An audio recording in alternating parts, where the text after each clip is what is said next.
नमस्कार दोस्तों, teachers academy के यूट्यूब प्लेटफॉर्म पे आप लोगों का स्वागत करता हूं। मैं रोहित कुमार तिवारी फिजिकल एजुकेशन की क्लास में। तो आज की अगर मैं बात करूं तो एक बार क्लास से जुड़ जाइए, आप लोग क्लास को शेयर कर दीजिए, फिर हम आगे चलते हैं, फिर क्लास को स्टार्ट करते हैं। जैसा कि आप देख रहे हैं, आज एक नए टॉपिक के साथ हम आए हैं। क्या? खेल की सैद्धांतिक धारणाएं। क्या? खेल की सैद्धांतिक धारणाएं, जहां से कि ये फिक्स है कि 1 से 2 नंबर के क्वेश्चन जरूर पूछे जाते हैं। यहां से कुछ क्वेश्चंस ऐसे होते हैं जो हर एग्जाम में, वो तो आप कोई भी एग्जाम दे लीजिए, वहां से ये छोटा सा टॉपिक है, लेकिन ये 2 नंबर के यही छोटे छोटे टॉपिक जो होते हैं, यही टॉपिक क्या करते हैं, आपका नंबर गेन कराते हैं। क्या करते हैं, हम तो ऐसे जो मेजर टॉपिक है उनको तो पढ़ लेते हैं, लेकिन माइनर टॉपिक जो होते हैं, जो छोटे छोटे टॉपिक होते हैं, जहां से कि क्वेश्चन पूछ लेता है, तो हमारे दिमाग का बत्ती क्या होता है, फ्यूज हो जाता है, और हमें पता नहीं चल पाता कि क्या है, कहां से क्वेश्चन पूछा। जबकि ये आपके किस में है, सिलेबस में है। इस वजह से हम क्या करेंगे, इनके विषय में भी हम पढ़ेंगे। ये जो आप देख रहे हैं, अभी तक हम क्या कर रहे थे, क्वेश्चन की सीरीज ले आ रहे थे, लेकिन जो ऐसे टॉपिक हम कराएंगे यहां पे जो कि आपको कहीं पे मिलेगा नहीं, क्योंकि खेल की सैद्धांतिक धारणाओं से अब तक अगर आप उठाएंगे तो कम से कम 3 से 4 क्वेश्चन हर जगह पूछा गया है। तो एक बार पहले सबसे पहले आप लोग क्लास को शेयर कर दीजिए, क्लास को शेयर कर दीजिए, फिर हम क्लास को स्टार्ट करते हैं। पहले क्लास को शेयर कर दीजिए। आज जब तक क्लास आप लोग शेयर ना करेंगे, क्योंकि हम तो पूरे एफर्ट के साथ आते हैं, हम पूरी मेहनत के साथ आप लोगों के साथ जुड़ते हैं, आप लोगों को पढ़ाते हैं, लेकिन जब उस चीज का रिस्पांस नहीं मिलता ना, तो इसीलिए पब्लिक क्लास ले आने का क्या होती है, इच्छा नहीं होती। क्योंकि आप लोगों का भी थोड़ा बहुत, जब आप लोगों से अप्रिशिएट करते हैं, आप लोग क्लास को शेयर करते हैं, ज्यादा से ज्यादा लोग जुड़ते हैं, तो हम भी क्या होते हैं, मोटिवेट होते हैं। जैसे हर एक चीज के लिए, जैसे अगर साइकोलॉजी आप पढ़ेंगे तो साइकोलॉजी में पढ़ाया जाता है अभिप्रेरण, मतलब क्या, मोटिवेशन। तो उसी तरीके से हर एक व्यक्ति को क्या चाहिए होता है, मोटिवेशन चाहिए होता है, उसे भी मोटिवेट करने के लिए। तो आप ही लोग हमारे क्या हो, मोटिवेशन हो। तो एक बार क्लास को आप लोग शेयर कर दीजिए, उसके बाद में फिर हम क्लास को स्टार्ट करते हैं। एक बार दबा के क्लास को शेयर कर दीजिए। इसके साथ ही साथ आप लोगों को बता दे कि आप लोगों के लिए एक नए बैच की हम शुरुआत भी कर रहे हैं, जो कि फाउंडेशन बैच है। क्या बैच है? फाउंडेशन बैच है, जो कि आपके शुरू से, मतलब कि शुरुआत से आपको पढ़ाया जाएगा। इसमें सिर्फ केवल और केवल टीजीटी और पीजीटी की ही तैयारी नहीं, अपितु कोई भी बच्चा, चाहे वो इंटर का ही क्यों ना हो, अर्थात 12th से लेके 12th, 11th, 9th, 10th, वो किसी भी क्लास का बच्चा हो, वह इस क्लास को, फाउंडेशन बैच को ले सकता है। क्योंकि यहां पे हम पढ़ाएंगे जीरो से लेके, कहां से लेके, जीरो से लेके आप जहां तक क्या होता है, पीजीटी का सिलेबस होता है, वहां तक बताएंगे। तो इसमें क्या होता है, जो फिजिकल एजुकेशन का बच्चा कहीं दूसरी जगह जाता है, वो यहीं पे क्लास लेके अपनी आगे की भी रणनीति तय कर सकता है, और साथ ही साथ क्या कर सकता है, वह यहां पे भी क्या कर सकता है, अपने क्लास के मैटर को भी क्या कर सकता है, क्लियर कर सकता है। ठीक, चलिए तो आगे हम चलते हैं। कहां चलते हैं, चलिए। संजय कुमार, नमस्ते। नमस्ते संजय जी। सर, क्या ये सामाजिक विषय से संबंधित है? जी, ये खेल सैद्धांतिक धारणाएं जो है, यह सामाजिक विषय से ही संबंधित है, लेकिन ये अगर बात करें तो ये आप देखेंगे तो कुछ बुकों में इसे कहां दिया गया है, यह साइकोलॉजी अर्थात मनोविज्ञान में भी दिया है। क्या है? मनोविज्ञान में कुछ जगहों पर दे दिया गया है, और कुछ जगहों पर समाज शास्त्र जो है, खेलों का समाज शास्त्र जो है, उससे रिलेटेड है। किससे? ये जो है, यह टॉपिक जो है, वह कहां का है, खेलों, क्या है,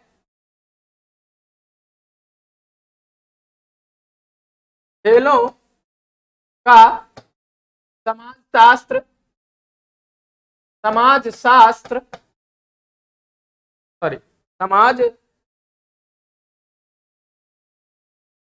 शास्त्र तथा यह कहां का है, मनोविज्ञान का भी टॉपिक है। कहां का?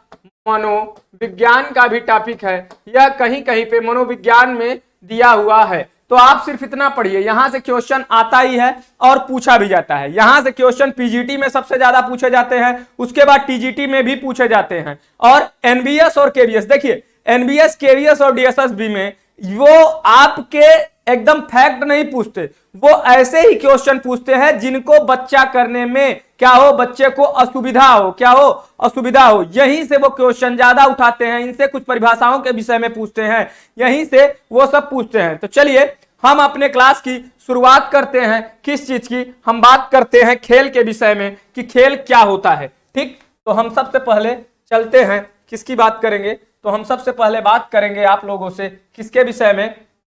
खेल की सैद्धांतिक धारणाएं। क्या? खेल की सैद्धांतिक धारणाएं। खेल की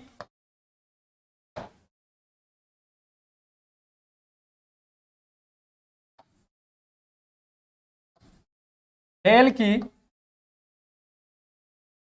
सैद्धांतिक धारणाएं। ठीक, इसे क्या कहा जाता है? थ्योरीज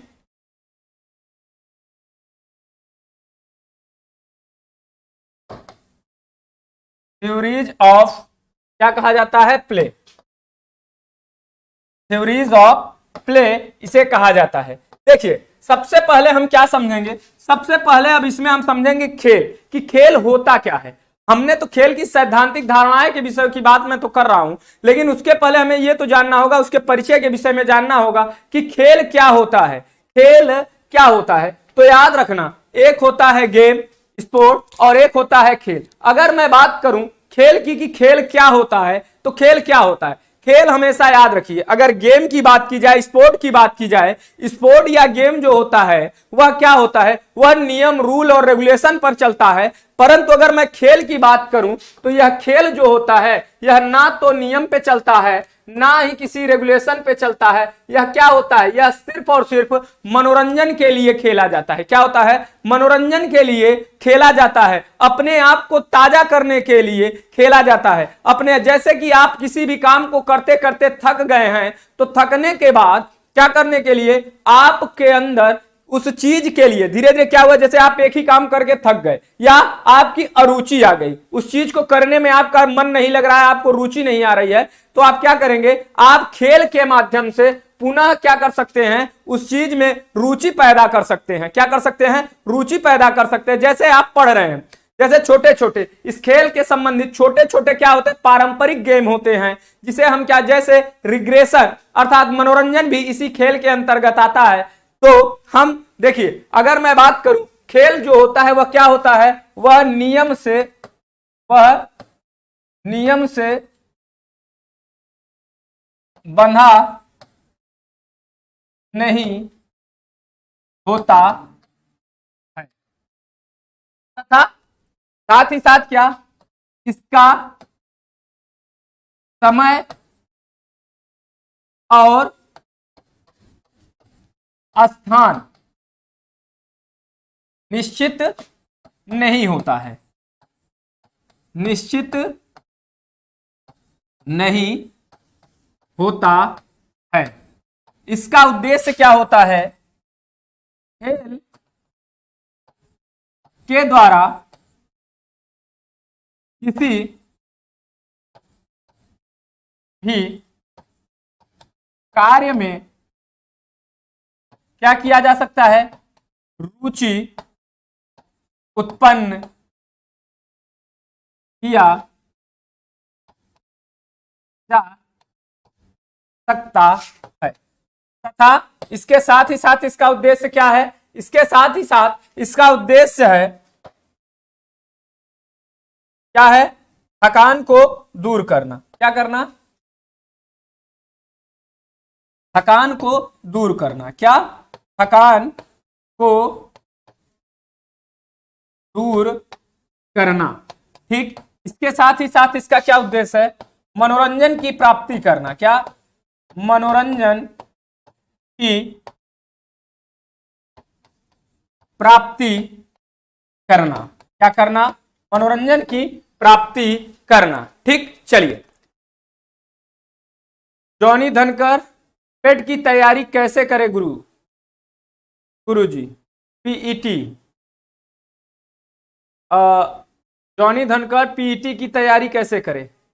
देखिए, पीईटी पीटी अगर बात कर रहे हैं तो यहाँ पे पीटी 2 है, एक पीटी तो अभी जो है आपका होने जा रहा है और एक आ रहा है आपकी पीटी जो है कि क्या होता है, राजस्थान पीटी होता है, पीटीआई जिसे बोलते हैं या पीटी बोलते हैं। फिजिकल एजुकेशन टीचर की मैं बात करूंगा, यहाँ पे आपको बात हो रही है फिजिकल एजुकेशन टीचर के विषय में। तो फिजिकल एजुकेशन टीचर की अगर मैं बात करूं कि तैयारी की आप जो बात कर रहे हैं, तो देखिए सबसे पहले आप चाहे जिस भी स्टेट की पीटी की तैयारी कर रहे हैं, फिजिकल एजुकेशन टीचर की तैयारी कर रहे हैं, आप सबसे पहले उस स्टेट का क्या उठाइए, सिलेबस उठाइए, सिलेबस को देखिए। मेरा सबसे पहला प्रेफरेंस यही होगा कि आप सबसे पहले सिलेबस देखिए, क्योंकि कहीं भी जाना होगा तो उस रास्ते, वहां तक जाने के लिए आपको रास्ते की जरूरत होती है। तो सबसे पहले आप क्या करेंगे, आप उस रास्ते को देखिए कि हाँ, उस घर का पता लीजिए कि इस घर में कहां है, इस घर तक जाने के लिए कौन सा रास्ता है। पता चला आप पढ़ना शुरू कर दिया, आपको रास्ता ही नहीं पता है। तो सबसे पहले आप उस स्टेट का, चाहे वो झारखंड हो, चाहे एनबीएस हो, चाहे केबीएस हो, चाहे डीएसएसबी हो, चाहे आपका क्या हो, नवोदय विद्यालय हो, चाहे यूपी टीजीटी हो, चाहे राजस्थान पीटीआई हो, चाहे राजस्थान पीटीआई में first grade, second grade, third grade किसी का भी हो, या हरियाणा जैसे आया है अभी, इन सब का मतलब कि कहीं का भी होगा, आप सबसे पहले सिलेबस उठाइए। और ये केवल पीटी या इसी का, केवल टीजीटी पीजीटी इन्हीं सब का ही नहीं, इसके अलावा तो आप कोई भी एग्जाम की तैयारी करते हैं तो सबसे पहले आपको सिलेबस के विषय में पता होना चाहिए। उसके बाद आप प्रीवियस ईयर उठाइए और प्रीवियस ईयर उठा के सिर्फ ये देखिए, आप ये मत देखिए कि हमको इसमें से कितना क्वेश्चन आ रहा है, कितना नहीं आ रहा, हमको कुछ नहीं आ रहा, उसमें से आपको कुछ नहीं देखना है। आपको सिर्फ ये देखना है जो टॉपिक है उनमें से क्वेश्चन कैसे फ्रेम किया गया है, क्वेश्चन कैसे बनाया गया है, उससे आपको एक आइडिया मिल जाएगा कि हाँ, इस तरीके से क्वेश्चन फ्रेम होते हैं। हम अगर यहां तक तैयारी कर लेंगे, अगर किसी भी चीज के विषय में पता करना है तो उसके घर जाके पता कर लो, चीजें वहां के विषय में, माहौल, जैसे शादी तय होती है आप लोगों की, तो शादी तय करने के लिए क्या होता है कि पहले पता किया जाता है, दूर दूर से लड़की वाले क्या करते हैं, आपके घर के विषय में पता करते हैं कि ये लड़का क्या करता है, लड़का कैसा है, लड़का अच्छा है नहीं है। सेम उसी तरीके से वो भी, आप उसकी शादी करने जा रहे हैं, आप उसके विषय में क्या करिए, पता करिए कि कैसे क्वेश्चन बनते हैं, कैसे फ्रेम होते हैं क्वेश्चन। उसके बाद तब जाके आप क्या करिए, सीक्वेंस से एक के बाद एक टॉपिक उठाइए और उन टॉपिक को पूरी तरीके से, ये नहीं कि ऊपर ऊपर आपने पढ़ लिया, नहीं, बकायदा डीप जब तक आप नॉलेज है। क्योंकि जैसे आप राजस्थान पीटीआई देखे होंगे, राजस्थान पीटीआई में मैं बता दूं कि जो भी बच्चे क्लास लिए होंगे उनको पता होगा कि सारे क्वेश्चन जो भी आए थे, कुछ क्वेश्चन तो ऐसे थे जो कि यूट्यूब पे प्रैक्टिस सेट कराया गया था, जो 30 क्वेश्चन की सीरीज चल रही थी उसमें कराए गए थे। कम से कम 15 से 20 क्वेश्चन तो ऐसे थे जो कि वहां से सेम क्वेश्चन फंस गए थे। उसके बाद में बाकी जो क्लासेस लिए हैं उनसे पूछिए, सारे क्वेश्चन वहीं से पकड़े गए थे। साथ ही साथ आपको सिर्फ ये करना है कि वहां पे आपने ये देखा होगा, रट्टाफिकेशन वाली चीजें खत्म हो रही हैं, कॉन्सेप्ट पे आ रही हैं। जब तक आपको कॉन्सेप्ट नहीं क्लियर होगा, आप रट्टा मार के अब एग्जाम नहीं क्लियर कर सकते, जैसा कि आप राजस्थान पीटीआई में आपने देखा होगा। ठीक, चलिए आगे हम बात करते हैं खेल के विषय में आगे। हाँ देखिए, तो ये रहा खेल के विषय में। अब देखिए, खेल के लिए कुछ लोगों ने परिभाषाएं दी है, कुछ ऐसे वैज्ञानिक है, कुछ ऐसे मनोवैज्ञानिक है जिन्होंने खेल की अलग अलग परिभाषाएं दी हैं। हम उनको भी देख लेते हैं, क्योंकि यह खेल की जो परिभाषा होती है यह यूपी टीजीटी में तो नहीं पूछता, लेकिन एनबीएस और केबीएस और डीएसएसबी में जरूर पूछ लेता है कि यह परिभाषा किसने दी थी। जैसे कि आपके शारीरिक शिक्षा के विषय में पूछा था, एक परिभाषा पूछा था किसमें, राजस्थान पीटीआई में। तो याद रखना, अगर यूपी में नहीं पूछता तो आपको केवल और केवल यूपी नहीं देना है, आपको सारे एग्जाम देने हैं। तो यहां पे जो भी पढ़ाया जाएगा केवल एक एग्जाम को टारगेट करके नहीं आपको बताया जाएगा, ना ही आज तक मैंने आप लोगों को पढ़ाया है एक एग्जाम को टारगेट करके। मेरा एक ही पर्पज होता है कि आप एक बार पढ़ो और सारे एग्जाम क्लियर करो। ये नहीं कि हर एग्जाम के लिए आप अलग अलग पढ़ो, नहीं, एक बार पढ़ो, सारे एग्जाम क्लियर करो। जब लोग पढ़ना शुरू करेंगे तब तुम्हारा रिवीजन होगा। मेरा सिर्फ एक ही चीज है और एक ही सोच होती है। ठीक, चलिए तो हम बात करते हैं अब किस विषय में, अब हम बात करते हैं रास के अनुसार कि रास महोदय ने क्या कहा था। क्या? रास के अनुसार देखिए, रास कौन थे? रास एक मनोवैज्ञानिक थे। क्या थे? एक मनोवैज्ञानिक थे। इन्होंने क्या कहा? इन्होंने यह कहा खेल एक क्या है? आनंददायक। खेल एक क्या है? आनंददायक, स्फूर्तिदायक। क्या? आनंददायक, स्फूर्तिदायक क्या है? प्रक्रिया है। क्या है? खेल एक आनंददायक स्फूर्तिदायक प्रक्रिया है जिसमें व्यक्ति अपनी अभिव्यक्ति को व्यक्त करता है। खेल क्या है?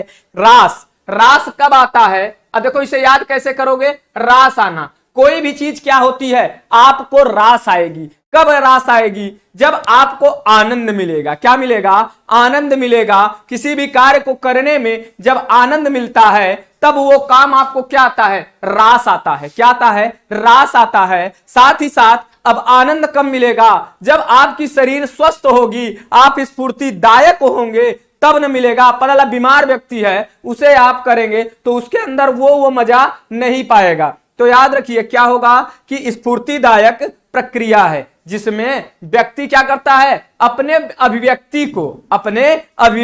अभिव्यक्ति मतलब अंदर के मन में छुपा जो भी क्या है अपने विचारों को व्यक्त करता है। कहने का मतलब खेल इसीलिए किसी भी नियम और कानून का बाधित नहीं है, किसी भी नियम के अनुसार नहीं खेला जाता। क्यों? क्योंकि इसमें इंसान क्या करता है? अपने अंतर मन की अपने अभिव्यक्ति को क्या करता है? अपने अभिव्यक्ति के अनुसार उस गेम को खेलता है। उसके लिए अपना नियम कानून खुद से बनाता है। ऐसा नहीं है कि वह क्या होता है पहले से रूल और रेगुलेशन जो बना हुआ है उस पे वह चलेगा। ठीक, तो याद रखिएगा रास ने क्या कहा था?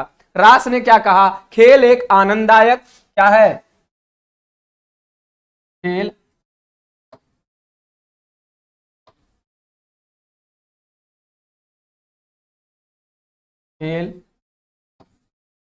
एक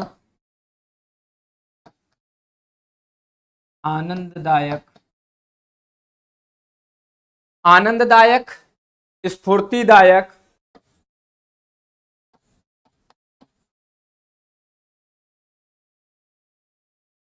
खेल एक आनंददायक स्फूर्तिदायक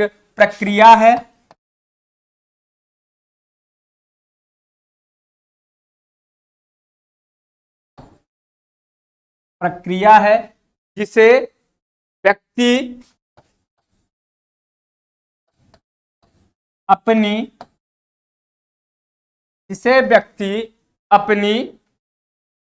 अभिव्यक्ति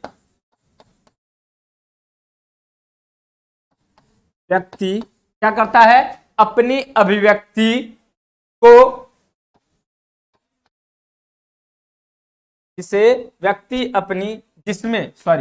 जिसमें यहां लिख लो, जिसमें व्यक्ति अपनी अभिव्यक्ति को क्या करता है? प्रदर्शित करता है। क्या करता है?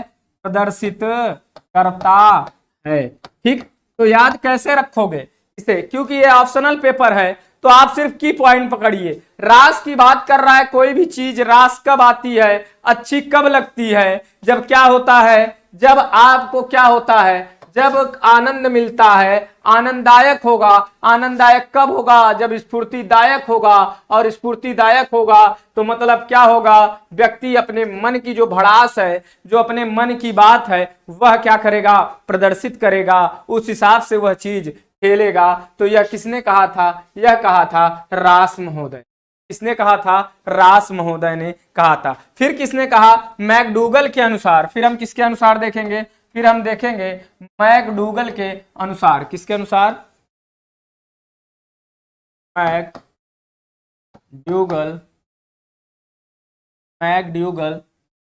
के अनुसार। मैकडूगल के अनुसार मैकडूगल ने क्या कहा? अब इसे हम देखते हैं। अगर मैं बात करूं मैकडूगल की, तो मैकडूगल ने क्या कहा था? मैकडूगल ने यह कहा था कि जीव संरचना अभिव्यक्ति और विकास के लिए क्या? जीव संरचना या संरक्षा, क्या? जीव संरक्षा अभिव्यक्ति और विकास के लिए खेल एक क्या है? महत्वपूर्ण कारक है। क्या? जीव। देखो मैकडूगल, दो लोग हैं। कौन? मैकडूगल। ठीक, दो लोग हैं। इन्होंने क्या कहा? माइक से क्या कह दिया? इन्होंने माइक से कह दिया कि खेल एक क्या है? महत्वपूर्ण कारक है। किसके लिए? जीव संरक्षा अभिव्यक्ति और विकास के लिए। अभिव्यक्ति याद रखना हर जगह यहां रहेगा। तो अभिव्यक्ति और विकास के लिए, किसके अभिव्यक्ति और विकास की बात करेगा? जीव के संरक्षा की। कि मतलब जीव का अगर संरक्षण करना है, जीव को अगर या अपने आप को बचाना है, तुमको खुद को अपने आप को तरोताजा रखना है, स्वस्थ रखना है, तो आपको क्या करना पड़ेगा, खेल को खेलना पड़ेगा। एक व्यक्ति देखो, जैसे कुछ लोग होते हैं सुबह सुबह टहलने जाते हैं तो वो ग्राउंड में भी क्या करते हैं, कुछ प्रक्रियाएं करते हैं, वह थोड़ा बहुत क्या करते हैं, खेलते हैं। ठीक, चलिए तो देखिए अब हम बात करेंगे मैकडूगल के अनुसार। मैकडूगल ने क्या कहा, जीव संरचना, जीव संरक्षा, संरक्षा या जीव संरचना, संरक्षा, अभिव्यक्ति,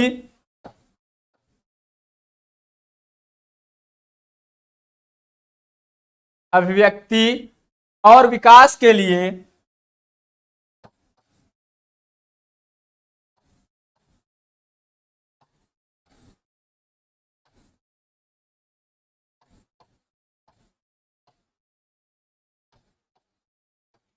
खेल एक महत्वपूर्ण क्या है, खेल एक महत्वपूर्ण कारक है। ठीक, क्या है, खेल एक महत्वपूर्ण क्या है, कारक है। ठीक, यह किसने कहा, मैकडूगल ने कहा था। किसने कहा, मैकडूगल ने कहा। ठीक, चलिए अब इसके बाद हम बात करते हैं किसकी, मैकडूगल के बाद अब हम बात करेंगे किसकी, मैकडूगल के बाद हम बात करेंगे टीपी नन की। किसकी, टीपी नन की हम बात करेंगे। किसकी, टीपी नन की। देखो ये ऐसी परिभाषाएं हैं जो कि कभी न कभी किसी न किसी एग्जाम में आई हुई हैं। क्या, किसी न किसी एग्जाम में जरूर पूछी गई हैं। तो याद रखना टीपी नन ने क्या कहा, खेल व्यक्ति की सृजनात्मक क्या, सृजनात्मक गतिविधियों, क्या, खेल व्यक्ति की सृजनात्मक गतिविधियों या अभिव्यक्तियों का, क्या, सृजनात्मक गतिविधियों या अभिव्यक्तियों का क्या है, गहन अध्ययन है। क्या है, गहन अध्ययन है। टीपी नन, क्या, टीपी नन अर्थात खेल व्यक्ति, खेल व्यक्ति की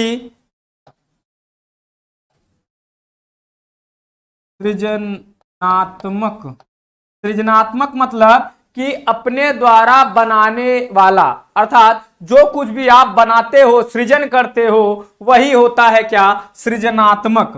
तो इन्होंने क्या कहा, खेल व्यक्ति की सृजनात्मक गतिविधियों, क्या,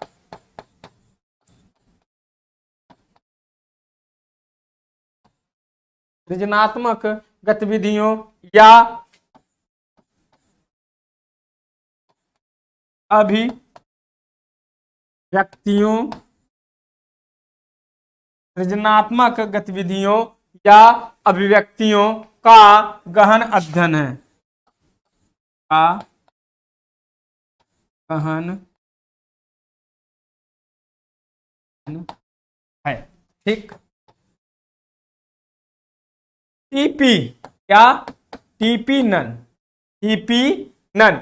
तो टीपी क्या है, जैसे आप मैं वो खेल दो किसी भी आप पहले जब छोटे बच्चे थे तो आप क्या खेलते थे, लुका छिपी या आइस पाइस खेलते थे, तो उसमें क्या कहते थे, टीप देना, मतलब टीप देना। किसके ऊपर टीपते थे, सृजन करते थे। आप क्या करते थे, उसके लिए क्या करते थे, पहले कुछ लोगों को इकट्ठा करते थे तब जाके टीप खेलते थे ना।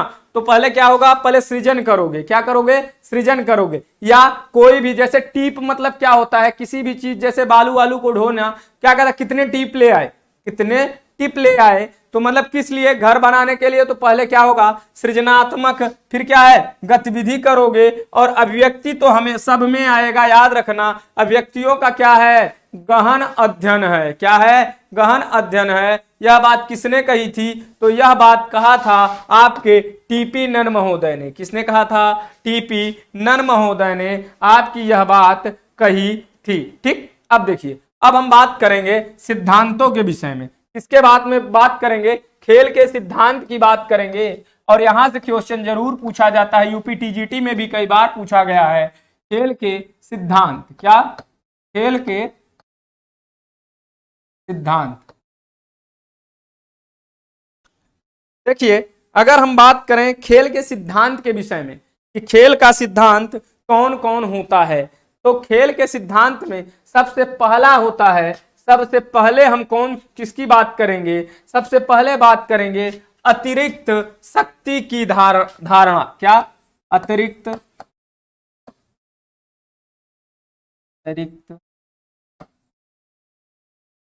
शक्ति का,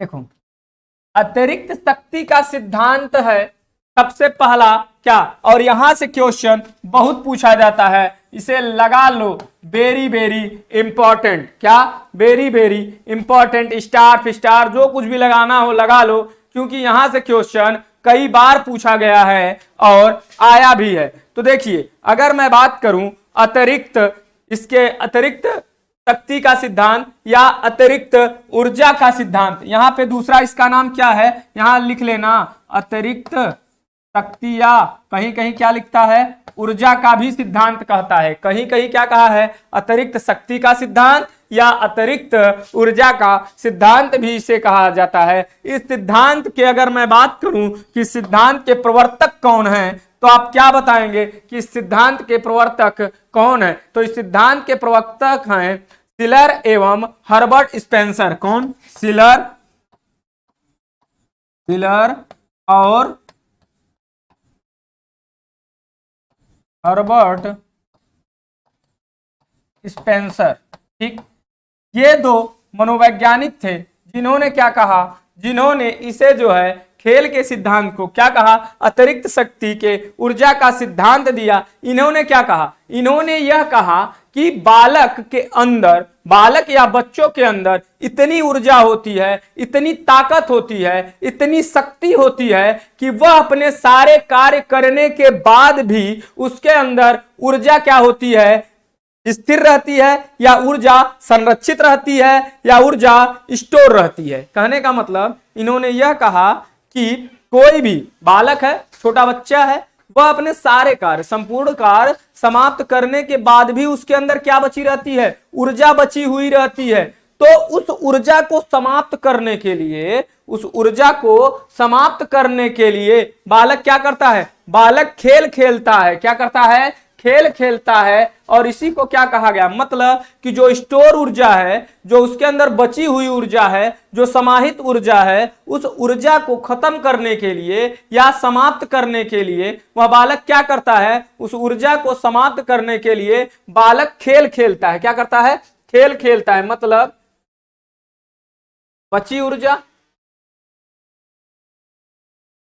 क्या है, बची ऊर्जा, और इस बची ऊर्जा को क्या करता है बालक, इस बची हुई ऊर्जा को क्या करता है बालक, बालक क्या करता है, इस बची ऊर्जा को बालक क्या करता है, बालक समाप्त करता है। क्या करता है? समाप्त करता है। और इसको समाप्त कैसे करता है, तो इसको समाप्त करता है या इसका क्या करता है, समाप्त करता है या खपत करता है। क्या करता है? खपत करता है। तो वह या इसे क्या करता है, निकालता है। तो वह कैसे निकालता है, तो वह जो है खेलों के माध्यम से, किसके माध्यम से, खेल के माध्यम से इसका क्या करता है, इसका क्षरण करता है। क्या करता है? क्षरण करता है, इसे समाप्त करता है। इसे क्या करता है? समाप्त करता है, क्षरण करता है, या इसकी क्या करता है, खपत करता है। ठीक, क्या करता है? क्षरण करता है, समाप्त करता है, या इसका क्या करता है, निकालता है। ठीक, तो इसी को ही क्या बोला गया, अतिरिक्त ऊर्जा का सिद्धांत बोला गया। इसमें आपको सबसे ज्यादा इंपॉर्टेंट क्या है, वह इंपॉर्टेंट है इसके प्रवर्तक कौन थे। याद रखना कौन है इसके प्रवर्तक या इसके जनक कौन है, शिलर और हर्बर्ट स्पेंसर। तो ज्यादातर हर्बर्ट स्पेंसर ही देता है, शिलर का नाम कम देता है। लेकिन याद रखना शिलर और हर्बर्ट स्पेंसर क्या थे, दो लोग थे जिन्होंने क्या दिया, अतिरिक्त शक्ति का सिद्धांत या अतिरिक्त ऊर्जा का सिद्धांत दिया। ठीक, चलिए अब आगे चलते हैं। अतिरिक्त ऊर्जा के सिद्धांत के बाद में हम बात करेंगे किसकी, भविष्यदर्शी की धारणा या भविष्यदर्शी धारणा। किसकी? भविष्यदर्शी। क्या? भविष्यदर्शी। क्या? भविष्यदर्शी की धारणा।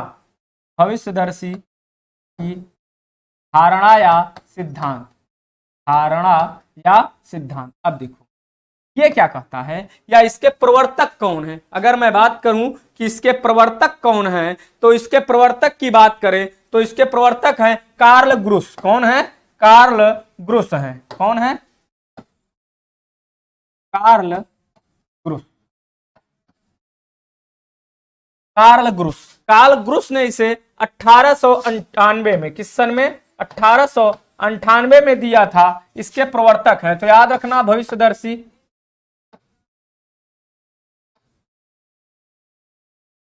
देखो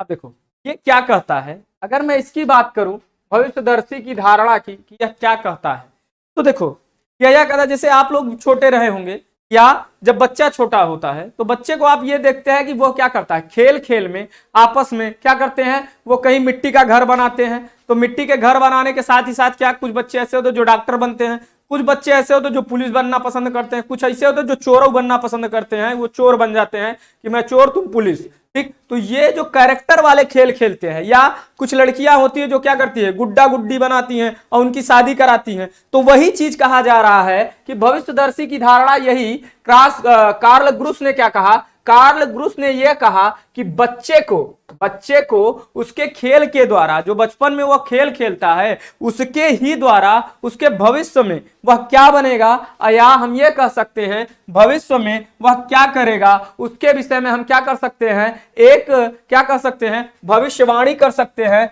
या उसे हम क्या कर सकते हैं, एक उसके भविष्य के विषय में हम क्या कर सकते हैं, भविष्य के विषय में सोच सकते हैं कि वह भविष्य में क्या बनेगा। अगर वह चोर का कैरेक्टर कर रहा है तो चोर बनेगा, पुलिस का कर रहा है तो पुलिस बनेगा, डॉक्टर का कर रहा है तो डॉक्टर बनेगा। अगर वह किसी भी प्रकार से जैसे शादी ब्याह या और कार्यक्रम या इस तरीके से कुछ गेम खेल रहे हैं, कुछ मनोरंजन के लिए खेल खेल रहे हैं, तो उससे हम यह अनुमान लगा सकते हैं कि वह क्या बनेगा, गृहस्थ जीवन में अपना यापन भविष्य में करेगा। यही कहता है भविष्यदर्शी की धारणा। क्या कहता है? भविष्यदर्शी की धारणा। तो इसके प्रवर्तक के विषय में आप लोग जरूर याद रखेंगे। फिर क्या है? मनोरंजनात्मक शिथिलन की धारणा। क्या? मनोरंजनात्मक शिथिलन की धारणा।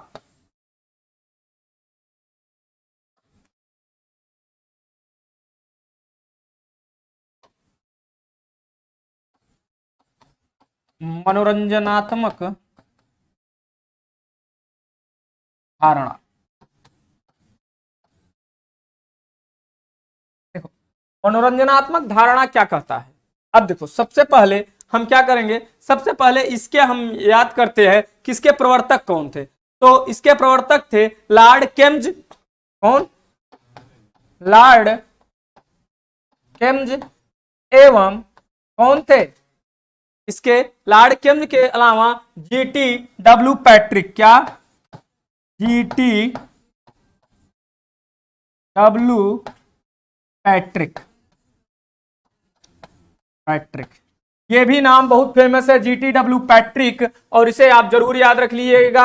और ये भी पूछा गया है, कई बार क्वेश्चन में पूछा गया है कि यह मनोरंजन की धारणा कहां से या इसके प्रवर्तक कौन है। तो मनोरंजनात्मक धारणा या मनोरंजनात्मक सिद्धांत या मनोरंजन का सिद्धांत, क्या कैसे पूछेगा? मनोरंजनात्मक धारणा किसने दिया, या मनोरंजन का सिद्धांत किसने दिया, या मनोरंजन को किसने परिभाषित किया? तो आप याद रखिएगा कौन? जीटी डब्ल्यू पैट्रिक और लॉर्ड केम्ज ने। किसने? लॉर्ड केम्ज या जब डब्ल्यू जीटी पैट्रिक ने क्या किया था, इसको दिया था। इन्होंने क्या कहा? इनका विश्वास है कि खेल क्या है, इन्होंने यह कहा कि खेल के द्वारा, किसके द्वारा? खेल के द्वारा, खेल के द्वारा थकान को मिटाया जा सकता है। क्या? मिटाया जा सकता है। क्या किया जा सकता है? खेल के द्वारा थकान को मिटाया जा सकता है। अगर कोई भी बच्चा, जैसे अगर मैं बात करूं कि अब आप कहेंगे खेल से कैसे, वो तो एक तो ऑलरेडी थका हुआ व्यक्ति है और वो खेल खेलेगा तो और नहीं थक जाएगा? नहीं थकेगा। क्यों नहीं थकेगा? इसीलिए क्या होता है, स्कूलों में क्या चलता है? रिग्रेशन गेम चलता है। क्या होता है? रिग्रेशन गेम होता है, जिसे क्या बोला जाता है? मनोरंजनात्मक खेल। क्या बोलते हैं? मनोरंजनात्मक खेल खेलते हैं। जैसे बच्चा मान लो पढ़ते पढ़ते क्या हो रहा है, ऊब गया है वह अब नहीं पढ़ना चाह रहा है, या तुम जैसे कोई काम करते करते पढ़ते पढ़ते थक जाते हो तो तुम क्या खेलने लगते हो, ताश खेलने लगते हो, या क्या करने लगते हो, कोई भी ऐसा गेम खेलने लगते हो जिससे आपको क्या मनोरंजन मिले। अर्थात तो जब भी आपको आनंद मिलेगा या मनोरंजन मिलेगा तब आप कभी, जैसे आप आजकल क्या है कि बच्चा जब कोई काम करते करते थक जाता है तो मोबाइल उठा लेता है, मोबाइल उठाने के बाद उस मोबाइल में गेम खेलने लगता है या कोई ऐसा गेम। तो इसीलिए कहा जाता है ना, इसीलिए कहा गया है कि यह जो खेल है इस खेल का ना तो स्थान निश्चित है, ना तो इस खेल का समय निश्चित है, ना तो खेल के लिए कोई नियम होता है। ठीक, इसीलिए गेम स्पोर्ट, किसमें, स्पोर्ट और खेल में डिफरेंस है, किसमें, स्पोर्ट और गेम में डिफरेंस है। स्पोर्ट क्या होता है, स्पोर्ट में नियम और कानून पहले से बने हुए होते हैं और प्लेयर को, खिलाड़ियों को उस नियम के अनुसार ही क्या करना पड़ता है, खेलना पड़ता है। और बाकी इस खेल में क्या होता है, कोई भी नियम और कानून नहीं चलता है, यह कहीं भी किसी भी समय खेला जा सकता है। तो GTW पैट्रिक और लॉर्ड केम्स ने क्या कहा कि खेल के द्वारा, क्या कहा कि खेल के द्वारा क्या किया जा सकता है, थकान को मिटाया जा सकता है। क्या किया जा सकता है, थकान को मिटाया जा सकता है। ठीक, तो ये आप जरूर याद रखेंगे। ठीक, चलिए आगे चलते हैं। उम्मीद है आप लोगों को समझ में आ रहा होगा। एक बार कमेंट करके आप लोग बता दीजिए, एक बार आप लोग कमेंट करके बता दीजिए कि चीजें समझ में आ रही हैं कि नहीं, चीजें समझ में आ रही हैं कि नहीं, फिर चलते हैं आगे। एक बार कमेंट करके बता दीजिए कि चीजें समझ में आ रही हैं कि नहीं।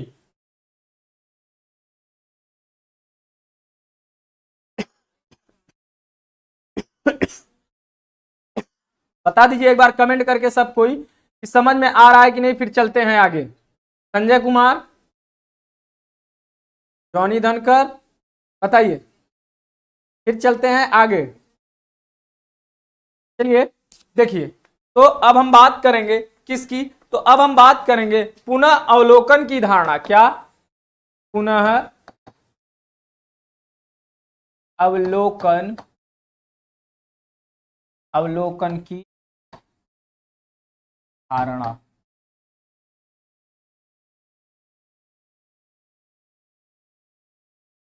पुनः अवलोकन की धारणा किसने दिया, अगर आपसे पूछा जाए कि पुनः अवलोकन की धारणा किसने दिया, तो यह दिया था, इसके प्रवर्तक कौन थे,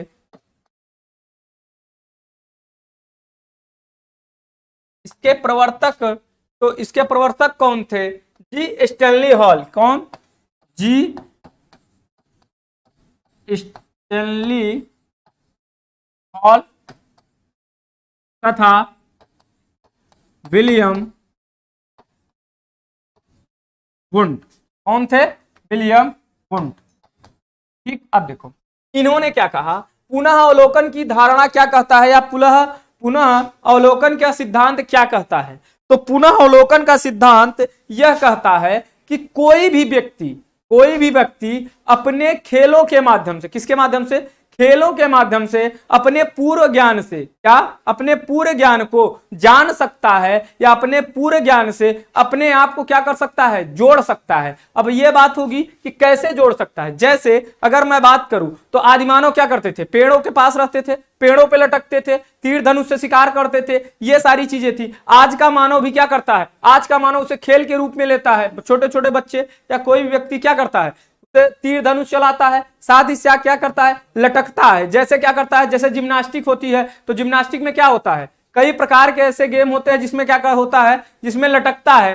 साथ ही साथ क्या होता है, जैसे पेड़ों पे खेलों के माध्यम से, किसके माध्यम से, खेलों की। यहां अब देखो जिम्नास्टिक गेम हो गया, लेकिन यहां हम किसकी चर्चा कर रहे हैं, हम चर्चा कर रहे हैं किसकी, खेल की। तो जैसे क्या होता है, बच्चा क्या करता है, छोटे छोटे बच्चों को देखेंगे आप, गांव में देखेंगे तो वो खेल खेलते हैं, तो वो क्या करते हैं, पेड़ों पे लटक जाते हैं। कुछ ऐसे गेम होते हैं जो कि पेड़ों पे चढ़ के खेले जाते हैं।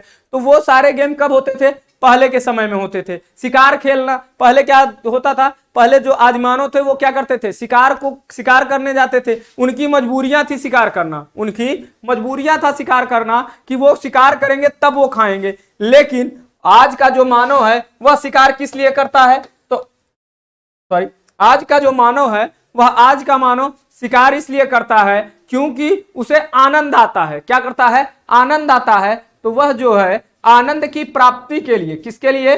आनंद की प्राप्ति के लिए वह क्या करता है? वह क्या करता है? वह शिकार करता है। तो यही बात कहा गया किसके द्वारा? जी स्टैनली हॉल तथा विलियम वुंट के द्वारा यही कहा गया। ठीक, चलिए आगे चलते हैं। क्या कह रहा है? विरेचन धारणा। क्या? विरेचन धारणा, या पहले देख लेते हैं मनोविश्लेषक धारणा। ठीक, क्या देख लेते हैं? मनोविश्लेषक धारणा।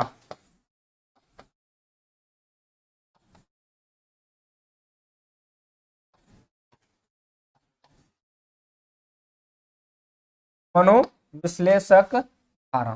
ठीक, अब देखो, अगर मैं बात करूं मनोविश्लेषक या मनोविश्लेषण धारणा, तो इसके प्रवर्तक कौन है?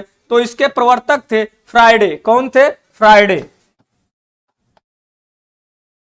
या फ्रायड। कौन थे? फ्रायड या फ्राइडे भी कहा जाता है। तो याद रखना ये कौन थे? मनोविश्लेषक के क्या थी? मनोविश्लेषक की अवधारणा इन्होंने दी थी। तो इन्होंने क्या कहा था? इन्होंने यह कहा था कि व्यक्ति खेल के द्वारा अपनी दमित भावनाओं और इच्छाओं को क्या कर सकता है? उजागर कर सकता है, अभिव्यक्त कर सकता है। किसने कहा था? फ्राइडे ने। फ्राइडे ने क्या कहा?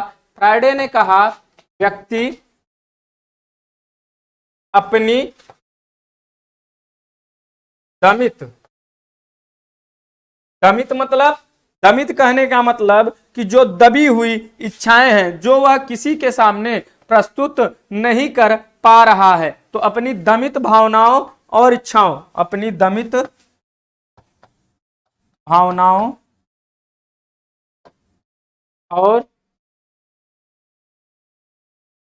और इच्छाओं को खेलों के माध्यम से, खेलों के माध्यम से क्या कर सकता है? खेलों के माध्यम से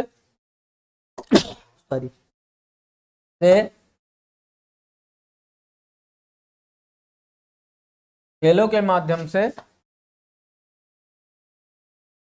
व्यक्त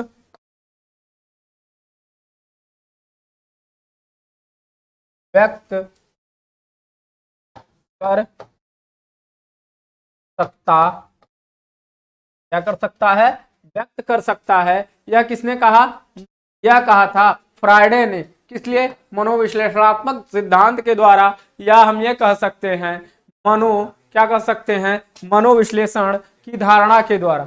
ये कहने का मतलब ये है कि कोई भी व्यक्ति, मान लो सपोज दैट है, जो कि वह बहुत ही क्या है? अंतर्मुखी है, मतलब वह किसी से अपनी बातों को शेयर नहीं करना चाह रहा है। तो वह क्या करता है? वह अकेले ही बैठ के कुछ न कुछ क्या करता है?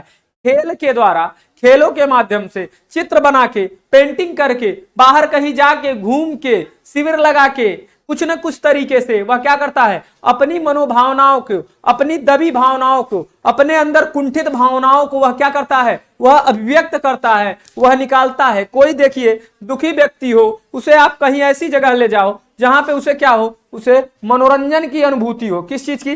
जहां पे उसे मनोरंजन की अनुभूति हो, तो वह क्या करेगा? वह वहां जाएगा और उस जगह पे क्या करता है? वह अपने आप को क्या करता है? अपने आप को, अपने मन की भड़ास को क्या करता है? वह निकालता है। और यह किसके माध्यम संभव है? यह संभव है सिर्फ और सिर्फ खेल के माध्यम से ही संभव होता है। ठीक, अब अगला है आपका विरेचन की धारणा। क्या है? विरेचन की धारणा।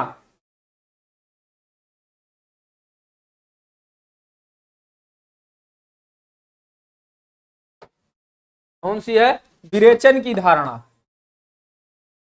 विरेचन की धारणा यह किसने दिया? यह विरेचन की धारणा जो थी, यह किसने दिया? तो इसके प्रवर्तक हैं अरस्तु।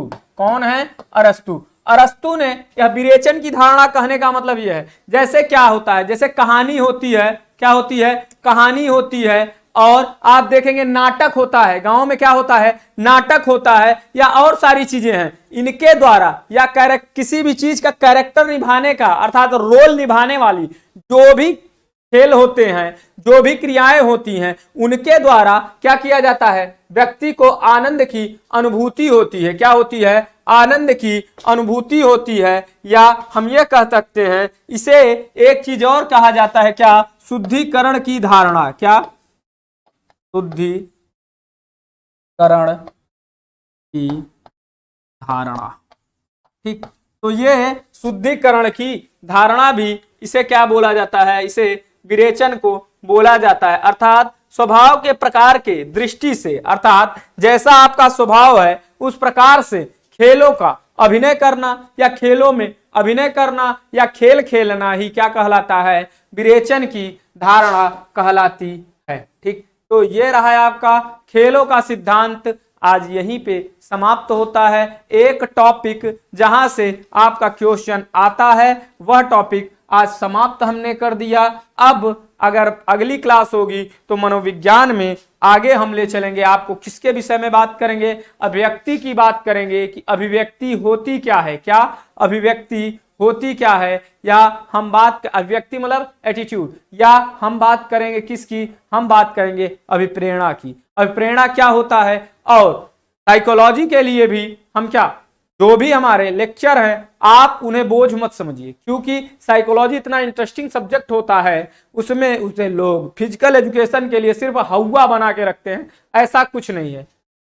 साइकोलॉजी इतनी आसान सब्जेक्ट है, इतना आराम से पढ़ाया जाता है और इतना मनोरंजनात्मक है, उसे सिर्फ याद कर, उसमें परिभाषाएं ज्यादा है जरूर, लेकिन उन्हें याद करने के लिए भी कुछ क्या होती है, ट्रिक होती हैं, इनके द्वारा आप क्या कर सकते हो, आप उन्हें बहुत आसानी से और बहुत इजी वे में सीख सकते हो। ठीक, तो अगर आप हमसे जुड़ना चाहते हैं, अगर हमसे आप जुड़ना चाहते हैं तो ये हमारा व्हाट्सएप नंबर है हमारे ऑफिस का, आप इस पे कॉल करके आपको अगर किसी भी प्रकार की कोई जानकारी लेनी है, टीचर्स एकेडमी के साथ जुड़ना है, तो आप इस नंबर पे व्हाट्सएप कर दें या कॉल कर दें, आपको सारी जानकारी मिल जाएगी। तो आज की क्लास को हम यहीं तक रखते हैं। थैंक यू, धन्यवाद, जय हिंद, जय भारत।